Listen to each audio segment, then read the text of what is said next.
Nuestras computadoras se apagaron y apareció una calavera en la pantalla de las computadoras de nuestros empleados.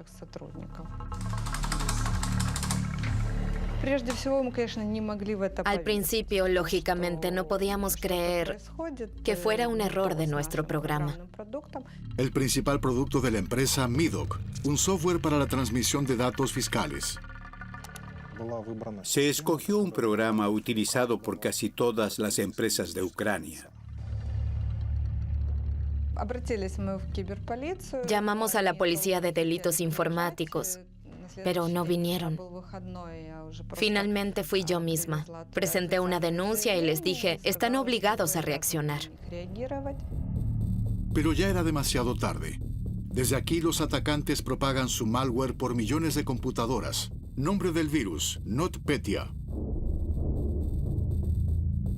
Exigían dinero. Se pagó, pero no pasó nada. No podían restaurar los datos. Odessa. Aquí afectó a las computadoras de la mayor naviera del mundo, Maersk. En junio de 2017, sus 130 oficinas quedaron paralizadas. Durante 10 días, la compañía regresó al lápiz y al papel, y a pesar de ello, se convirtió en la gran propagadora de la epidemia NotPetya. Daño total estimado, $10.000 millones. Probablemente fue el ciberataque más caro y de mayor alcance de la historia.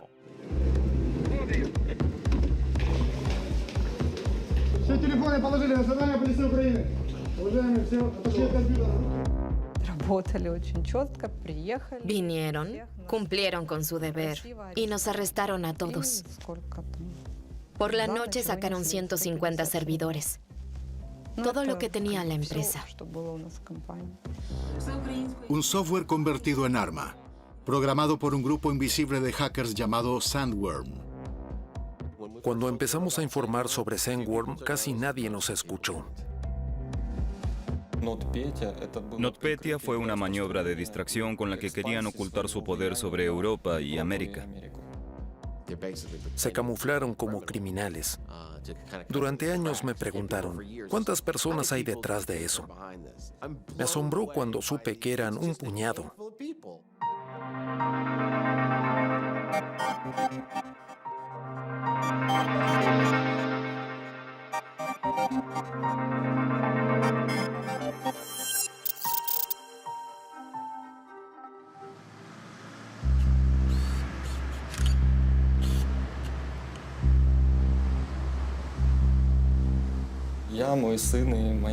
Estaba con mi esposa y mi hijo frente al televisor. Veíamos una película sobre Edward Snowden cuando de repente se apagó la luz.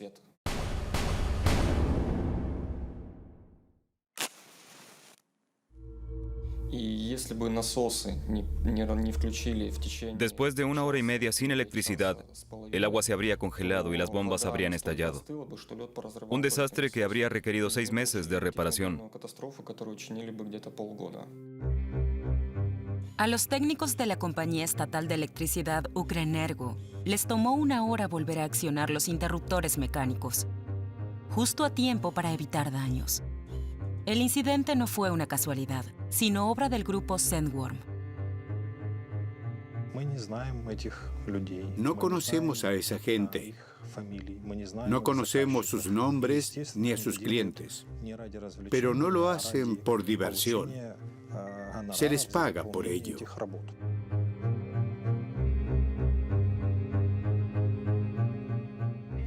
Creemos que fue un grupo grande, porque estuvieron activos en varios sistemas al mismo tiempo. Oleksiy Yasinski investiga el incidente a pedido de la compañía eléctrica. En octubre de 2015, ya había notado fallas extrañas del servidor de una empresa de medios.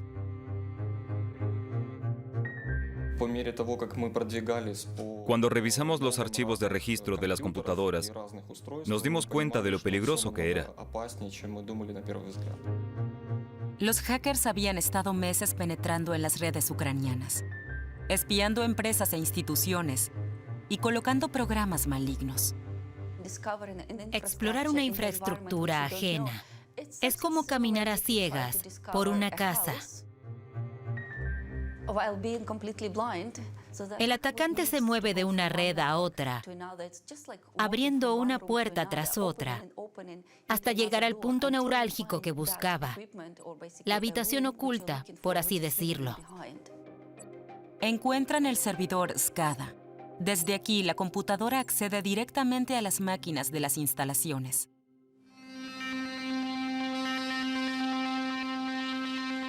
Con el acceso virtual a la sala de control, los atacantes pueden accionar los interruptores sin ser detectados. Los hackers colocan su código como una bomba de relojería con la fecha 17 de diciembre de 2016. No fueron acciones individuales. Fue una organización bien financiada y rigurosa. Un golpe histórico. Se controla por computadora una subestación eléctrica de 300 kilovoltios. Cuando un virus informático ataca directamente a máquinas y sistemas, se habla de ataque ciberfísico. Este tipo de ataques son complejos, costosos y por lo tanto excepcionales. Hasta la fecha se conocen unos 10 incidentes de este tipo.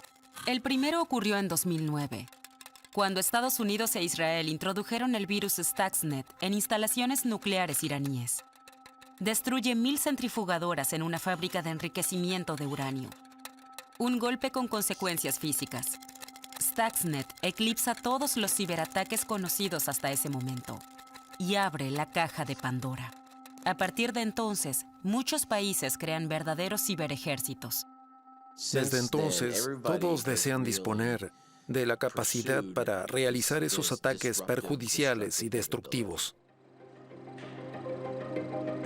Robert Lee sirvió durante mucho tiempo en la Fuerza Aérea y brevemente en la NSA. Después de Stuxnet, advierte que Estados Unidos también es vulnerable a ciberataques.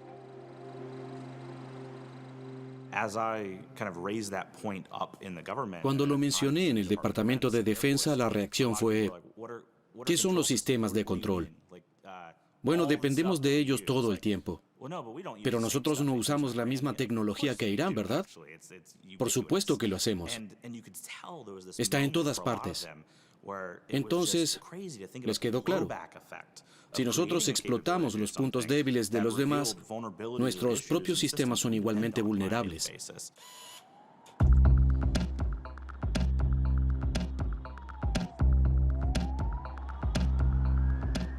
Ucrania se considera un campo de pruebas para ciberguerreros. Poligón significa campo de entrenamiento para unidades militares especiales. Creemos que en 2015 y 2016, toda Ucrania fue un campo de entrenamiento para ciberguerreros. El ataque no fue diseñado específicamente para esa subestación eléctrica. Funcionaría en cualquier parte del mundo. El grupo Sandworm llevaba tiempo en redes estadounidenses. John Holtquist advirtió ya en 2014 de que la red de suministro de energía de Estados Unidos estaba siendo espiada. Escribí en mi blog: no creo que solo quieran saber los precios de la gasolina. Están ahí porque preparan un ataque. Holtquist bautizó al grupo Sandworm, gusano de arena, como en el clásico de ciencia ficción Dune. Los gusanos de arena viven bajo tierra y cuando salen a la superficie sus ataques son devastadores. En Ucrania, su objetivo fue la población civil. Se mantuvieron por debajo del umbral de la guerra. No hubo muertos. Pudo detenerse. Podría pensarse que querían llegar justo hasta el límite. Los ciberataques tienen lugar en una zona gris entre la guerra y la paz, pero podría cambiar. It's an honor to be here, but I think it's more likely we're going to end up, if we end up in a war, a real shooting war with a major power. It's going to be as a consequence of a cyber breach of great consequence. La pregunta es cómo luchar contra atacantes que surgen de la nada. La superpotencia estadounidense ha sufrido dolorosas derrotas desde la Segunda Guerra Mundial, a pesar de la superioridad de sus armas. Tenemos el mejor ejército del mundo, las mejores tropas, la mejor tecnología. Nuestro presupuesto es mayor que el de los otros 10 ejércitos más grandes juntos. Entonces, ¿Cuál es el problema? La guerra convencional es rentable, sobre todo para la industria armamentista. Empresas como Lockheed Martin ganan miles de millones con aviones de combate como el F-35. Esta maravilla tecnológica es invisible en el radar y busca automáticamente objetivos en tierra. Es preciso, mortal, rápido, inteligente, pero sobre todo costoso. Todo el programa les cuesta a los contribuyentes estadounidenses y a nuestros aliados un total de 1,5 billones de dólares. Esta arma no intimida ni a Rusia ni a China. No ganó la guerra ni en Irak ni en Afganistán. Y de todos modos, seguimos comprando más de ellos. Es como la línea Maginot en 1939, un arma obsoleta construida para ganar las guerras del pasado y no las del futuro. Durante casi 20 años, las sofisticadas Fuerzas Armadas estadounidenses y sus aliados han estado en Afganistán. Sin embargo, la mejor tecnología es inútil sin una estrategia clara. También en Irak combatieron tropas estadounidenses durante años.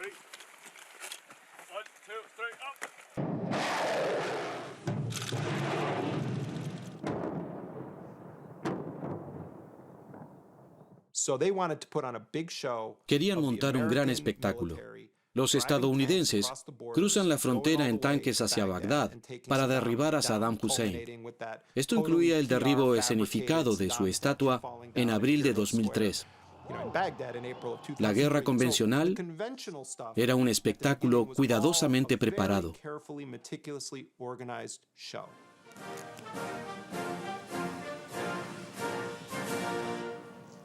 The United States and our allies have prevailed.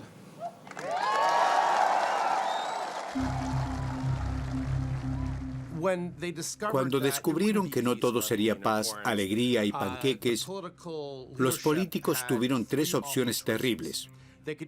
Podían retirarse y dejarles el campo a los terroristas. Podían, como en Vietnam, reintroducir el servicio militar obligatorio para reclutar suficientes soldados para una ocupación. La tercera opción era utilizar en su lugar a contratistas para llenar los vacíos que el ejército no podía cubrir. Hoy es algo cotidiano. Tropas estadounidenses son apoyadas por empresas privadas. A finales de 2020, en Siria e Irak, 4.800 empleados contratados trabajaban para el ejército de los Estados Unidos. Hasta 2009, los contratistas constituían la mitad del personal en Irak. De ellos, solo el 15% portaba armas. Los demás cocinaban alimentos o reparaban vehículos. Sin embargo, esto hace que el ejército de los Estados Unidos depende estratégicamente del sector privado y eso es peligroso. El ex Navy SEAL, Eric Prince, reconoce la ocasión propicia. Su empresa Blackwater recibe encargos de protección personal en Irak, pero no se queda solo en eso. Prince, que era cercano a Dick Cheney, pronto tuvo la idea de crear una fuerza no oficial, similar a la de la CIA, que pudiera hacer cosas que no podían llevar el sello de Estados Unidos. A la sombra de las guerras mediatizadas, Estados Unidos envía fuerzas especiales a la caza de terroristas y a otras misiones secretas, en parte con ayuda de empresas privadas. La guerra de Irak fue el momento en el que la nación más poderosa del mundo abandonó la idea del monopolio estatal de la violencia.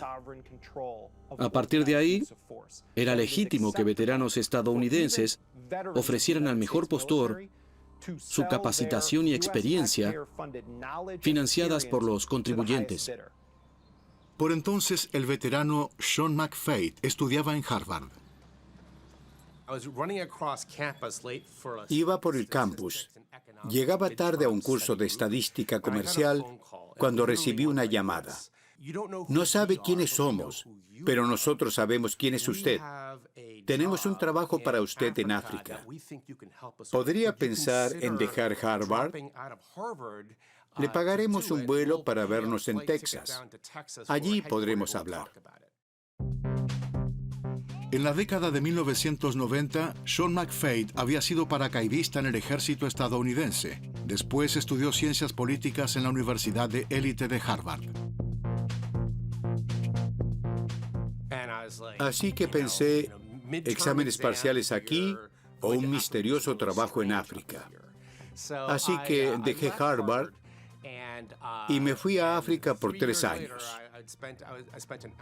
Allí organicé mayormente pequeños ejércitos por encargo de una compañía militar que hacía cosas con las que la CIA y el Pentágono no querían tener contacto. Estados Unidos contrae alianzas cambiantes con fuerzas armadas en la lucha mundial contra el terrorismo, como aquí en Burundi. Sean McFate también llevaba a cabo misiones secretas con la ayuda de tropas locales. En Burundi debía evitar un atentado que, según informaciones de la CIA, se preparaba contra el presidente. Did it work? It did work. How? I can't tell you. No habla de otras misiones. Hay razones para mantener el secreto. Cuando mueren soldados estadounidenses, son sepultados con honores militares, con una bandera estadounidense sobre sus ataúdes. Cuando mueren proveedores de servicios militares, a nadie le importa. Durante años he intentado realizar un seguimiento del número de proveedores de servicios muertos. Fue muy difícil. Sabía que también me usaban con el propósito de negarlo de manera creíble. Realicé operaciones arriesgadas y si hubieran salido mal, me habrían dejado en la estacada. Se llama misión de cometa acrobática. Se puede cortar el hilo en cualquier momento y dejar volar la cometa. Plausible deniability, la posibilidad de poder negar algo de manera creíble, un motivo central de las guerras en las sombras. Ayuda cuando algo sale mal, como en Venezuela en mayo de 2020. Vamos a presentar el testimonio del segundo terrorista perteneciente a las Boinas Verdes. Wie heißen Sie? Mein Name ist Aaron Seth Berry. Was war das Ziel der Mission? Maduro festzunehmen. La esposa, Melanie Berry, ve el video en internet. Ni siquiera puedes imaginártelo de lo conmocionada que estás. Aaron Berry llega a Alemania con el ejército estadounidense. Lucha en Irak y Afganistán. Se enroló al ejército tras la escuela secundaria. Siempre quiso servir a su país. De esa manera quería ayudar a otras personas. En 2013 deja las fuerzas especiales y trabaja en un oficio manual en Schweinfurt. Si has hecho durante tantos años lo que él hacía, también lo extrañas un poco. También a la gente.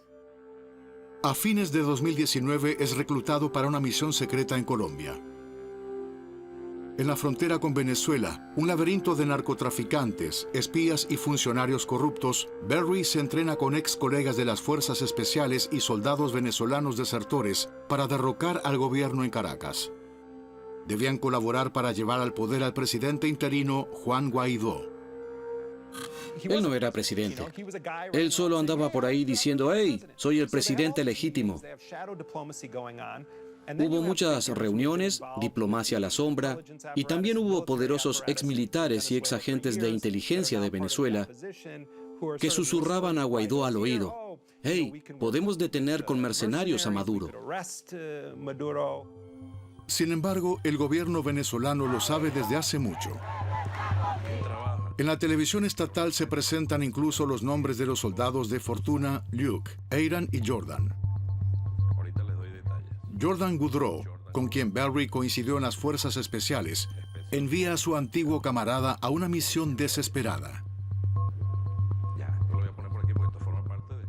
El 3 de mayo de 2020 anuncia en Twitter: At 1700 hours, a daring amphibious raid was launched from the border of Colombia deep into the heart of Caracas. Our men are continuing to fight right now. Sin embargo, se los espera. Berry es arrestado junto con otros participantes en la ciudad costera de Chuao. Muchos mercenarios son ex veteranos. Estuvieron en Irak, Afganistán, regresan a casa y no pueden acostumbrarse a la vida civil. Son soldados y buscan guerras, y ahora que se les vuelve a necesitar, tienen la oportunidad, solo que no saben en lo que se meten. Go ahead, please. I just got information. Nothing to do with our government, but I just got information on that. So we'll find out. We just heard about it. But whatever it is, we'll let you know. Los mercenarios están abandonados a su suerte. Han sido condenados a 20 años. Si realmente serán 20 años, espero que no. Pero Estados Unidos no siempre reacciona como en el caso Aaron Berry. En 2007, el jefe de Blackwater, Eric Prince, tuvo que responder ante el Congreso después de que sus hombres protagonizaran un tiroteo en Bagdad, en el que murieron 17 iraquíes. La administración Trump indultó posteriormente a los autores. El escándalo erosiona la marca Blackwater. Prince crea nuevas empresas con nombres cambiantes. Una de ellas tiene su sede en Hong Kong. Creó en Hong Kong una empresa llamada Frontier Services Group. El principal propietario es Pekín. Realizan trabajos para la nueva ruta de la seda que fortalecen los intereses de China.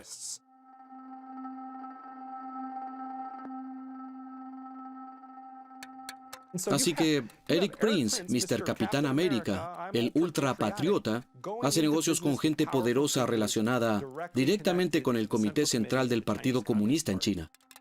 Prince trabaja para convertirse en el actor global de los ejércitos de las sombras.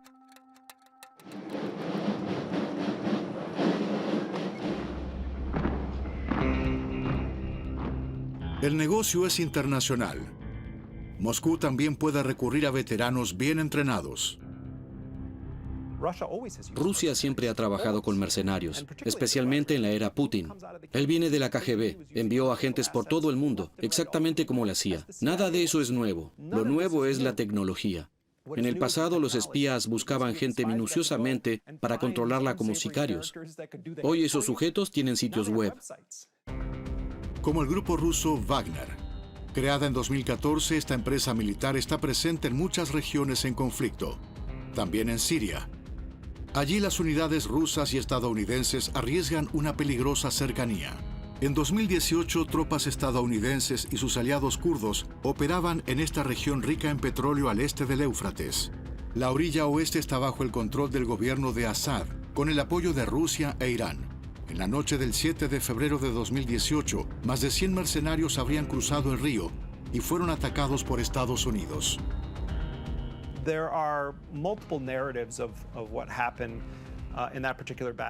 Hay diferentes versiones de la historia. La que hizo pública el Pentágono es la siguiente. Comandos estadounidenses tuvieron que defenderse de mercenarios rusos que preparaban un ataque junto con tropas irregulares sirias.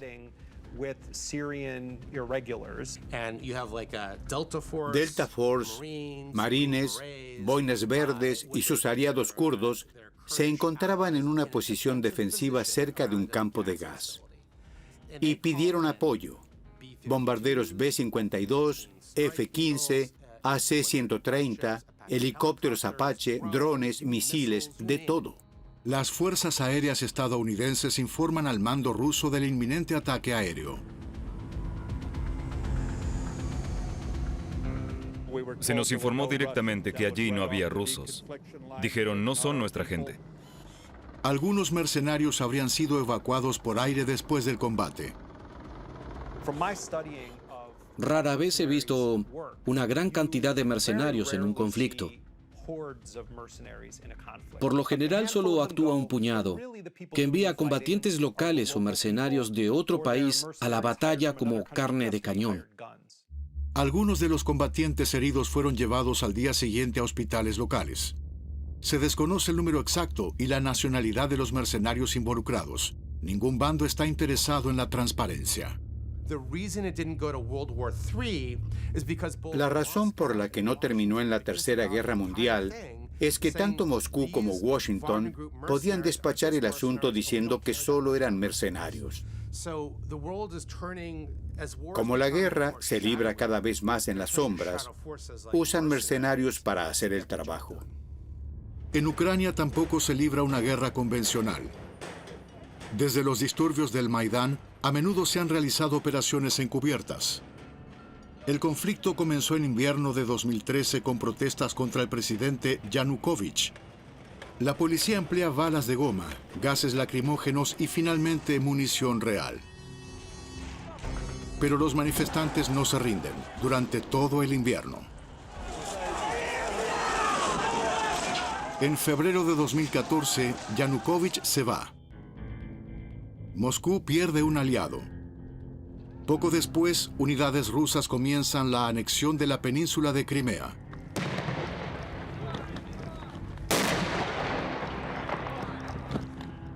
En Donbass aparecen mercenarios de habla rusa. El presidente Putin niega cualquier intromisión. En Ucrania también se libra una batalla por la verdad. Protestas prorrusas ofrecen el telón de fondo ideal para quienes actúan entre bambalinas en Moscú. Es una ocupación fantasma con armas que puede negarse fácilmente. Aprovechan la niebla de la guerra. Mientras los políticos occidentales seguían discutiendo sobre lo que estaba sucediendo en el este de Ucrania, en Crimea ya había hechos consumados.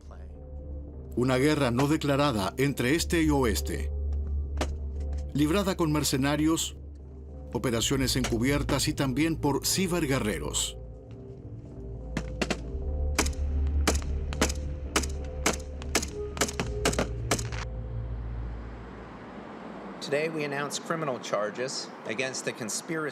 Acusamos a militares rusos de la devastadora serie de ciberataques que jamás podría ser atribuido a un único grupo.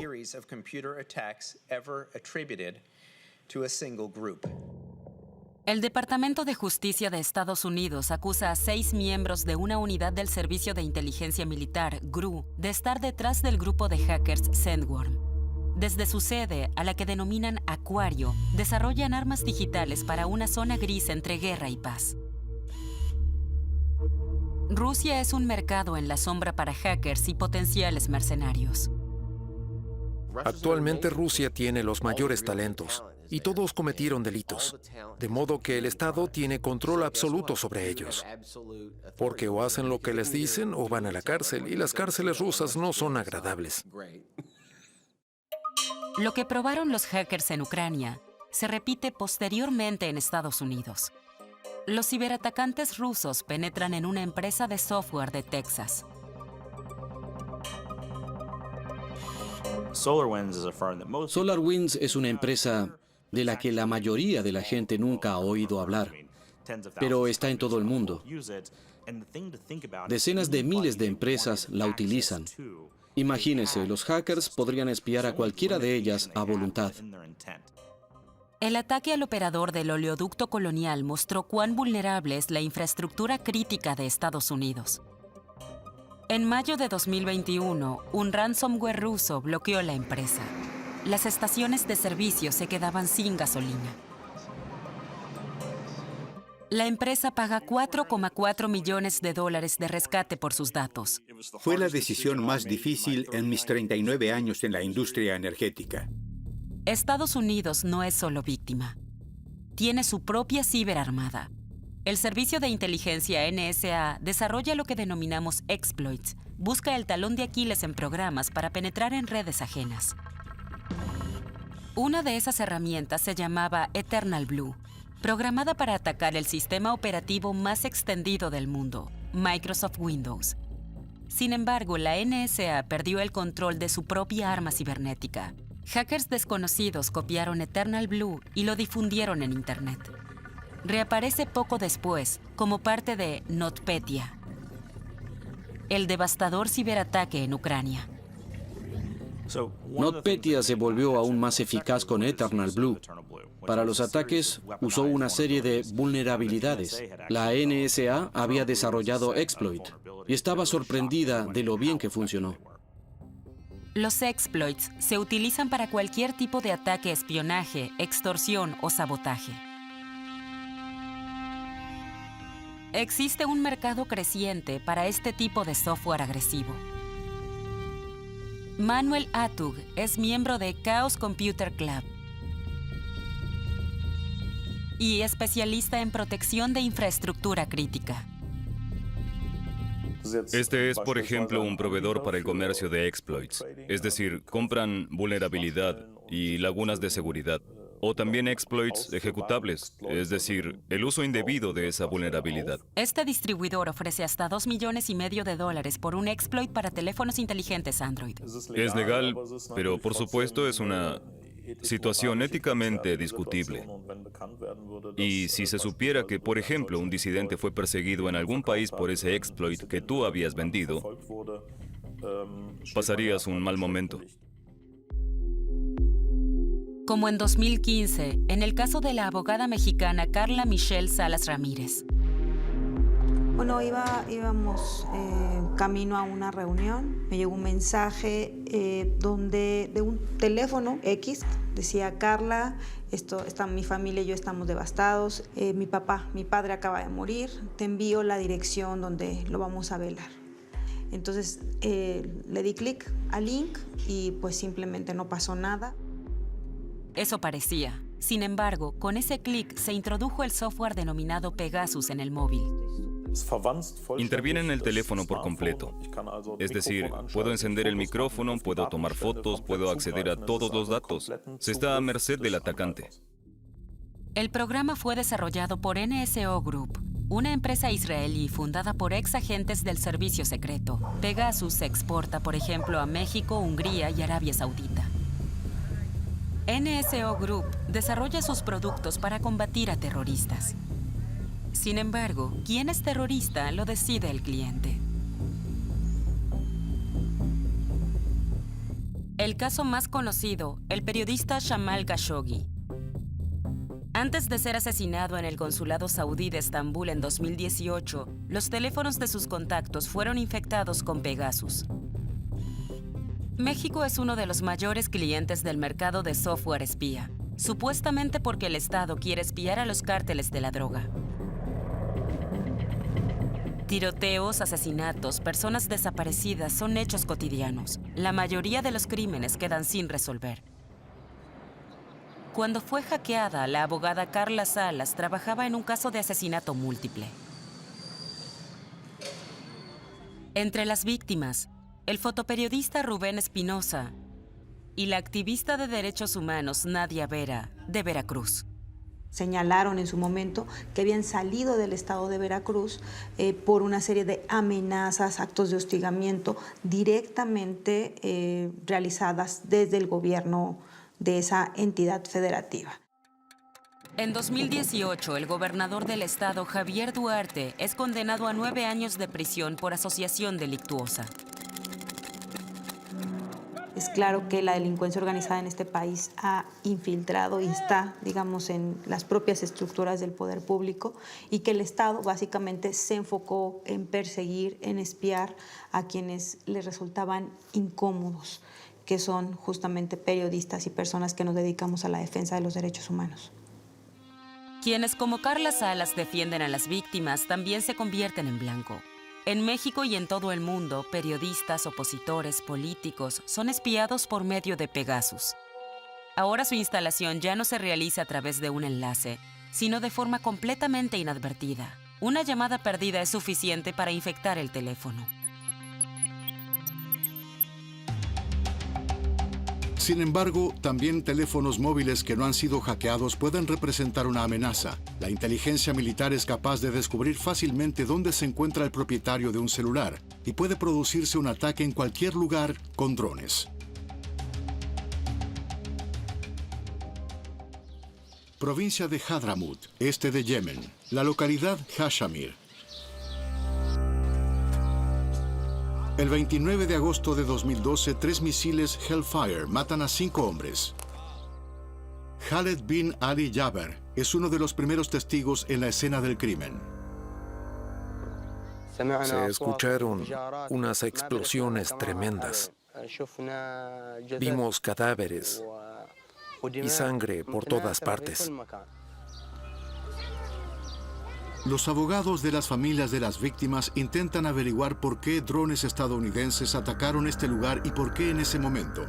Suponen que se trata de un denominado Signature Strike, provocado en base de metadatos de llamadas telefónicas y posiciones GPS de teléfonos móviles. La familia Bin Ali Jaber sufrió 2 pérdidas y todavía no sabe por qué. Está representada por la abogada Jennifer Gibson. Son ataques con drones que no se basan en el conocimiento acerca de una persona o un delito específicos, sino en patrones de movimiento. A menudo ni siquiera saben a quién están atacando exactamente. Se determina quién es el enemigo sobre la base de datos de vigilancia. Y datos hay suficientes. Las computadoras los evalúan y reconocen patrones sospechosos. La principal fuente de datos, teléfonos móviles y las tarjetas SIM que contienen. En muchos casos, registran sencillamente las tarjetas SIM, sin saber a quién pertenecen. Pero sobre esta base, se desarrolla un proceso de toma de decisiones extrajudicial que puede terminar en la pena capital. A menudo personas ajenas caen en la línea de fuego. Una de ellas fue el imán Salim bin Ali Jaber, que ese día había dirigido la oración en la mezquita local. Horas antes, su yerno Ahmed se encontraba junto a Salim frente a la mezquita.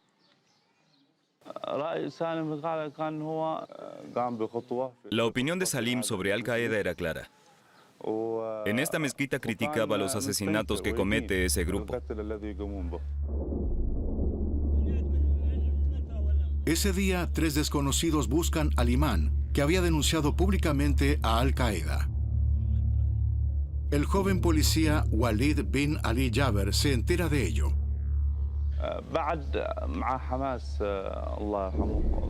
Con el entusiasmo de un joven policía, Walid dijo, te protegeré. Así que bajaron juntos por esta calle. Ni el imán ni el policía sospechan que los desconocidos están en la mira de drones estadounidenses. Salen de la mezquita al lugar donde los esperan los extraños. Entonces impactan los misiles. Puede ser que maten a un terrorista que intentaba dañar a otros. Pero no he visto muchos casos en los que esto pudiera ser demostrado. A menudo se escucha 10 muertos de Al-Qaeda, 10 talibanes muertos. Rara vez se dan nombres, pero si suponemos que hay un objetivo por ataque, la pregunta sigue siendo, ¿quiénes son las otras 9 víctimas? Desde 2002, se han contabilizado en Yemen más de 300 ataques con drones estadounidenses, más de la mitad durante la administración Trump.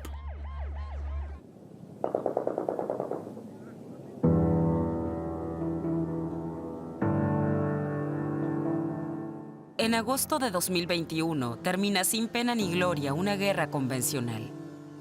Estados Unidos abandona precipitadamente Afganistán. Durante la retirada, un atacante suicida se mezcla entre la multitud que esperaba en el aeropuerto de Kabul y se inmola. Más de 80 personas mueren, la mayoría afganas.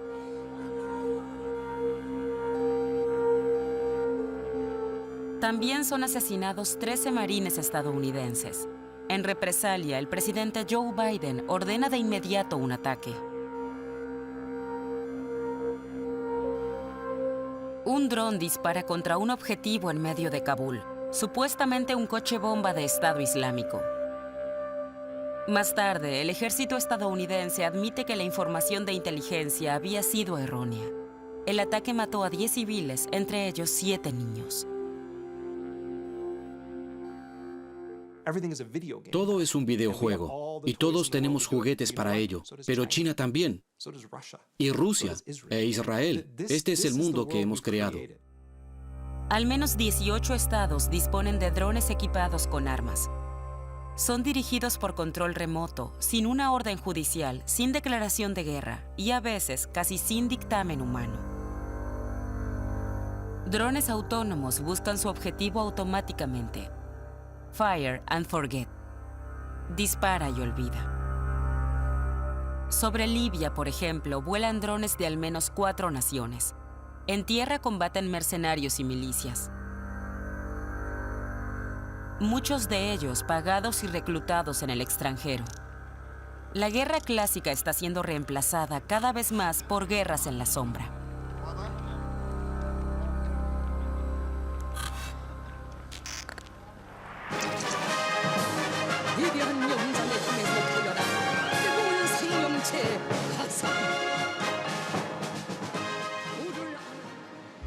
Corea del Norte, una potencia atómica, exhibe su armamento a la luz del día. Pero en secreto, el dictador Kim Jong-un lanza su ciberejército contra Occidente.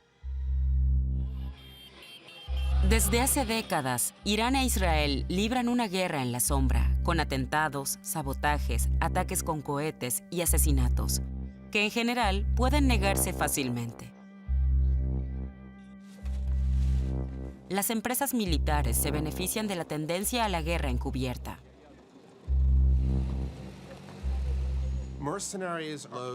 Los mercenarios odian arruinar su propio negocio, así que inician o prolongan guerras. El conflicto es la única materia prima que puede crear su propia demanda.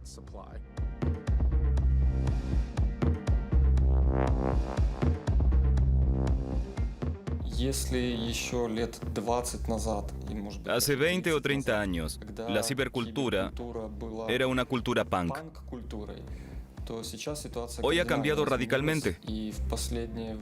Se ha convertido en un negocio despiadado.